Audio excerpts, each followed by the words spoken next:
Good morning. I am getting ready to go to work at the clinic that just laid me off.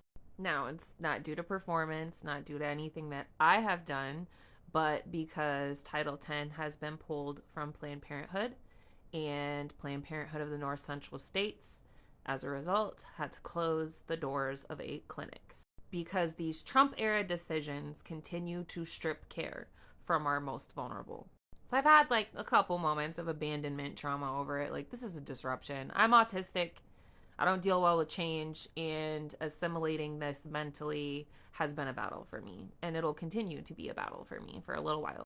I'm not even going to hold you. There's a couple of days that I did not go to work last week because I walked to work, and I am going through a range of emotions over this whole thing, and I didn't feel like walking to the place that just ripped my job from me. And then at the same time, my coworkers are grieving losing their jobs. I'm actually kind of relieved because I have my own businesses, and this means I have more time to work on those businesses. And I actually have a client project that is absolutely lighting me up right now. So I'm happy at the same time. But despite all that, my heart is really, really heavy for our community facing this closure. We are at the start of Pride Month, and this clinic, our clinic, it is the only place in a 2 hour radius that offers gender affirming hormone therapy care. So, since the announcement, I have had to look patients in the eyes as they panic about what are they going to do? Where are they going to go? If they cannot afford or have transportation to these other clinics that are hours away, they're going to have to detransition. And that is a way bigger disruption than my little autistic adjustment issue. And I just can't stop thinking about the fact that since I started working for Planned Parenthood, at least once a week, a trans person has stopped me and felt the need to say, thank you. Thank you for being kind. Thank you for being safe. I love coming here because I don't feel judged and I can be myself. Like, really think about that.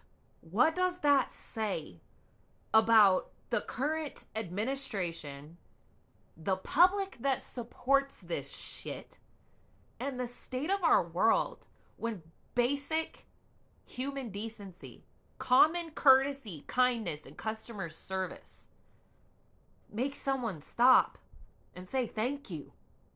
You know, as a late diagnosed autistic woman and someone who has walked away from mainstream religion, I know firsthand what it's like to be othered and to be persecuted for your differences. So, I am begging you straight people that this Pride Month, if you can't understand or allow people to be different than you, that you would just simply shut the fuck up and allow those of us who understand what it's like to be othered to show up with common courtesy, compassion, and decency.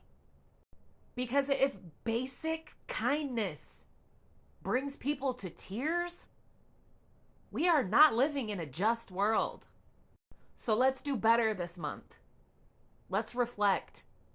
Let's really think about who's hurting who in the scenario between political wars on identity.